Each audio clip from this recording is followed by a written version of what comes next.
எப்படி சொல்ல போறோம்? ஆமா, எப்படி சொல்ல போறோம்?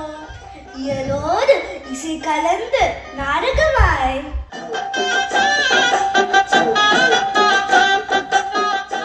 அன்பிற்கும் உண்டோ அதை குனித்தாய். நான் உங்கள் ஷீனிகா. வீரன் என்று நினைத்தாயோ? நான் உங்கள் சஹஸ்ரா.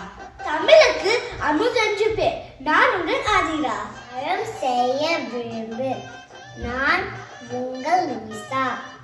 உங்களை சந்திக்க நாங்க வரோம். நீங்க ரெடியா? நியூ ஜெர்சி முத்தமிழ் சங்கத்தோட பொங்கல் திருவிழால ஜனவரி 11 மதியம் 2 மணி முதல். கண்டிப்பா வந்துருங்க. பார்சிபதி ஹை ஸ்கூல்ல மீட் பண்ணலாம். நம்ம பொங்கலை